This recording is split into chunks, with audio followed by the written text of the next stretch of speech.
ಬೃಂದಾವನದಲ್ಲಿ ಬೆಳೆದಂತ ಹಚ್ಚೆ ಹೆಸರು ಹೂ ಗಿಡಗಳು ಅಷ್ಟೊಂದು ರಮ್ಯವಾಗಿ ಕಾಣುತ್ತಿದೆ. ಇಂಥ ತಂಪಾದ ವಾತಾವರಣದಲ್ಲಿ ಹಿಂಪಾಗಿ ಹಾಡುವ ಮರದ ಪ್ರೇಯಸಿ ನೀ ಹತ್ತಿರ ಇರುವಾಗ ಮತ್ತೇನು ಬೇಡವೆನಿಸುತ್ತೆ ಅಲ್ಲವೇ? ನೀವು ಸಾಹಿತ್ಯದಲ್ಲಿ ಆಸಕ್ತಿ ಇದ್ದಾರೆ, ಏನಾದರೂ ಒಂದು ಹೋಲಿಸಿ ಅಂತೂ ನಿಮ್ಮ ವಿದ್ಯಾಭ್ಯಾಸ ಈ ವರ್ಷ ಮುಗಿಯಿತು. ಇನ್ನು ಮುಂದೆ ಈ ಬೆಂಗಳೂರು ಪಟ್ಟಣ ನಮಗೆ ಅಪರೂಪವಾಗಬಹುದು ಅಲ್ಲವೇ? ರಾಧಾ, ಕಲ್ಪಿಸಿಕೊಳ್ಳುವುದಿಲ್ಲ. ನನ್ನ ಹೋಗು ಮುಗಿದಿದ್ದಾರೆ, ಆದರೆ ನನ್ನ ಕಾರ್ಯ ಸಾಧನೆ ಮುಗಿದಲ್ಲ. ಈ ನಿನ್ನ ಕೋಮಲ ಮುಖದಲ್ಲಿ ಒಂದು ತರಹ ನಿಲ್ಲಿಸ್ತಾ ಎದ್ದು ಕಾಣುತ್ತಿದ್ದಲ್ಲ, ಏಕೆ ಮಾತಿನಲ್ಲಿ ಮೋಡಿ ಹಾಕಿ ನನ್ನನ್ನ ಸಮ್ಮತಿಸಬೇಡಿ. ಅಲ್ಲ ರೀ, ಎಷ್ಟು ದಿವಸ ಅಂತ ನಮಗೆ ಘೋರ ಶಿಕ್ಷೆ. ನೋಡೋರ ಕಣ್ಣಲ್ಲಿ ನಾವು ಹ್ಯಾಕೆ ಕಾಣಿಸ್ತೀವಿ ಗೊತ್ತಾ? ನನಗದು ಚೆನ್ನಾಗಿ ಗೊತ್ತರಾದ, ಆದರೆ ಏನ್ ಮಾಡಿ ನಮ್ಮಿಬ್ಬರ ಮದುವೆ ವಿಷಯ ನಮ್ಮಣ್ಣನವರಿಗೆ ತಿಳಿಸಬೇಕಂದರೆ ನಮ್ಮಣ್ಣನ ಹೃದಯ ಹೂವಿನಂತ ಹೃದಯದ ಮೇಲೆ ಕಲ್ಲಿನಂತ ಮಾತು ಬೆಳೆದರೆ ಸಹಿಸಿಕೊಳ್ಳುವ ಶಕ್ತಿ ಅವರಲ್ಲಿಲ್ಲರಾದ. ಅಂದ್ರೆ ನನ್ನನ್ನ ಇದೇ ವರ್ಷದಲ್ಲಿ ಬಿಟ್ಟು ನೀವೊಬ್ಬರೇ ಊರಿಗೆ ಹೋಗ್ಬೇಕಂತ ಮಾಡಿದ್ದೀರಾ? ನೋಡಿ, ಹೇಗಿದ್ರು ನಿಮ್ಮಣ್ಣ ಬಹಳ ಒಳ್ಳೆಯವರು ಅಂತ ಹೇಳ್ತಾ ಇದ್ದೀರಾ. ತಮ್ಮ ಮಾಡಿದ ಒಂದು ಸಣ್ಣ ತಪ್ಪನ್ನ ಅವರು ಸೇರಿಸ್ಕೊಳ್ಳೋದಿಲ್ವೇ? ನಾವಿಬ್ರು ಕೂಡಿ ಊರಿಗೆ ಹೋಗೋಣ, ಮುಂದೇನಾಗುತ್ತೋ ನೋಡೋಣ. ನೋಡೋಣ, ಯೌವನದ ವಸ್ತುಗಳಿಗೆ ನಾವಿಬ್ಬರು ಬೆಳಗಿ ಬಿಟ್ಟಿವಿ. ಅದಕ್ಕನುಗುಣವಾಗಿ ನಾವಿಬ್ಬರು ಮ್ಯಾರೇಜ್ ಕೂಡ ಆಗಿದ್ದೇವೆ. ಅಂದ ಮೇಲೆ ನಿನಗೇಕೆ ಭಯ? ಜೊತೆಯಲ್ಲಿ ನೀವಿರುವಾಗ ನನ್ಗೆ ಯಾವುದಕ್ಕೂ ಭಯವಿಲ್ಲ. ಅಂತೂ ಈ ವರ್ಷ ಕಾಲೇಜ್ ಕ್ರೀಡಾಕೂಟದಲ್ಲಿ ಭಾಗವಹಿಸಿ ಬಂಗಾರದ ಪದಕವನ್ನೇ ಗೆದ್ಕೊಂಡಿದ್ದೀರಿ. ಇನ್ನು ಊರಿಗೆ ಹೋಗಿ ನನ್ಗೆ ಗೆಲ್ತಿರೋ ಏನೋ? ಹೌದು, ನಮ್ಮ ಮುಂದಿನ ಜೀವನದ ಬಗ್ಗೆ ನಿಮ್ಮ ವಿಚಾರ ಏನು? ಮನುಷ್ಯ ಬದುಕುಕೊಂಡು ಬಾಳುವುದು ಸಾಧ್ಯವೇ ಇಲ್ಲ.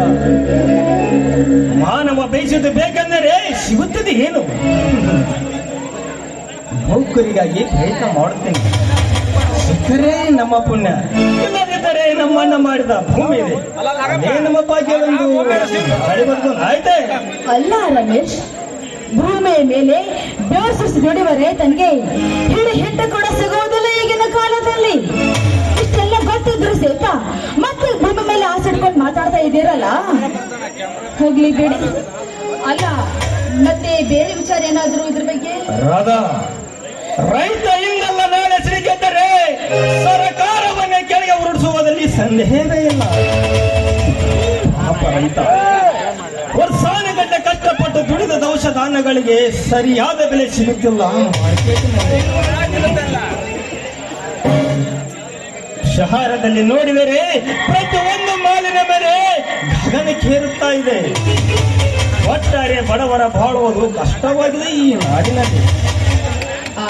ನೋಡಿ ರಮೇಶ್, ನನಗಂತೂ ಈ ಬೆಂಗಳೂರು ಸುತ್ತಮುತ್ತ ಸುತ್ತಾಡಿ ತುಂಬಾ ಬೇಜಾರಾಗಿದೆ. ಅದಕ್ಕೆ 4 ದಿನದ ಮಟ್ಟಿಗೆ ಎಲ್ಲಾದ್ರೂ ಪಿಕ್ನಿಕ್ ಹೋಗೋಣ. ಸರಿ ರಾಧಾ, ಈ ನಮ್ಮ ಕನ್ನಡ ನಾಡಿನಲ್ಲಿ ಏನೇನು ನೋಡಬೇಕೆಂಬ ಸ್ವಲ್ಪ ಹೆಚ್ಚಿ ಹೇಳಬಾರದೆ? ನನಗಂತೂ ಆ ಶ್ರೀಕೃಷ್ಣ ದೇವರಾಯ ಆಳಿ ಹೋದ ಹಂಪಿನ ನೋಡಬೇಕೆಂಬ ಆಸೆ. ಅಲ್ಲಿ ಕರ್ಕೊಂಡು ಹೋಗ್ತೀರಾ? ವೆರಿ ಗುಡ್, ಒಳ್ಳೆ ಸ್ಥಳವನ್ನು ನೋಡಲಿಕ್ಕೆ ಆಯ್ಕೆ ಮಾಡಿಕೊಂಡಿರುವೆ. ಈ ನಮ್ಮ ಭವ್ಯ ಭಾರತದ ನಾಡಿನಲ್ಲಿ ಕಣ್ಮನೆ ಸೆಳೆಯುವ ಒಂದು ನಗರದ ನೋಡತಕ್ಕಂಥ ಸ್ಥಳಗಳಿವೆ. ಬಾದಾಮಿಯಲ್ಲಿ ಕಲ್ಲಿನಲ್ಲಿ ಜಗನ್ನಾಚಾರ್ಯರ ಕಲ್ಲಿನಲ್ಲಿ ಕೆತ್ತಿದ ಗುಡಿಯ ಚಿತ್ತಾರ, ಬೇಲೂರು ಕನ್ನಿಕೆಯರ ಮೇನೂಟ. ಹಾಗೆ ಇಂದೊಂದು ಕಾಲದಲ್ಲಿ ವೈಭವ ಸಾಮ್ರಾಜ್ಯವಾದ ಹಾಳು ಹಂಪೆ, ಈಗೊಂದು ಕನ್ನಡ ನಾಡಿನ ಕುಲಕೋಟಿಗೆ ಅದು ಒಂದು ನೋಡುವವರಿಗೆ ಕಣ್ಣಿಗೆ ಕರಗುವಂತೆ ಆಗುತ್ತದೆ. ನೀವು ಹೇಳೋ ಮಾತು ನಿಜ ಇದೆ. ನಮ್ಮ ಭಾರತದ ಐತಿಹಾಸಿಕ ಸ್ಥಳವಾದ ಆ ಹಾಳು ಹಂಪೆ ಇತ್ತಿತ್ತಲಾಗಿ ಕತೆ ಹೇಳೋ ಒಂದು ಇತಿಹಾಸವಾಗಿದೆ. ಅಲ್ಲಿಯ ಆರಾಧ್ಯ ದೇವರಾದ ವಿರೂಪಾಕ್ಷ ದೇವಸ್ಥಾನದ ಆ ಗುಡಿಯ ಗೋಪುರ ಇತಿಹಾಸ.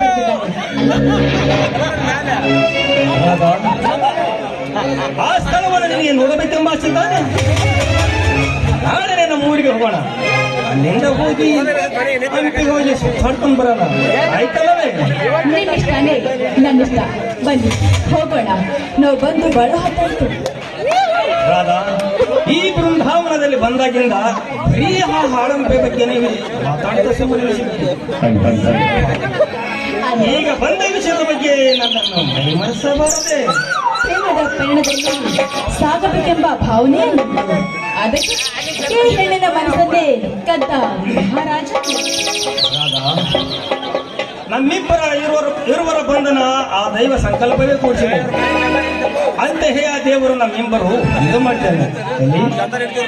ನಿನ್ನ ಮೊದಲ ಕಂಠದಿಂದ ಒಂದು ಸುಮಧುರ ಗೀತೆ ಏನಾದರೂ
ಮನೆಯಲ್ಲಿ ಹಿರಿಯರು ಕಿರಿಯರು ಎನ್ನುವ ಭೇದ ಭಾವವನ್ನು ಕಡೆಗಾಣಿಸಿಬಿಟ್ಟ ಸುಬಣ್ಣದ ತಮ್ಮನ ವೇಷ. ಇವನು ಓದಿ ವಿದ್ಯಾವಂತನಾಗಿ ಮನೆಗೆ ಕೀರ್ತಿ ತರುವ ತಿಲಕವಾಗುತ್ತಾನೆಂದು ನಾ ಭಾವಿಸಿದ್ದೇನೆ. ಆದರೆ ಇವನು ಶಹರದಲ್ಲಿ ಸೇರಿ ಪ್ರೇಮವೆಂಬ ಬಲೆಯಲ್ಲಿ ಬಿದ್ದು ಮಡದಿಯೊಂದಿಗೆ ಮನೆಗೆ ಆಗಮಿಸಿಬಿಟ್ಟಿದ್ದಾರೆ. ಈಗಿನ ಕಾಲದ ಯುವಕರು ಶಹರ ಸೇರಿದರೆ ಸಾಕು, ಮನೆಯ ಮರ್ಯಾದೆಯನ್ನು ಸೂರಿ ಮಾಡಿಬಿಡುವ ಮಹಾ ರಾಕ್ಷಸರಾಗಿ ಬಿಡುತ್ತಾರೆ.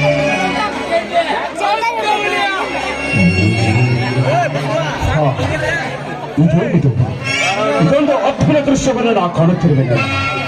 ಯಾರಿರಬಹುದು ಆ ಪ್ರೇಮಿಗಳು? ಎಷ್ಟು ಆನಂದದಿಂದ ನಡೆಯುತ್ತಾ ಬರುತ್ತಾರೆ.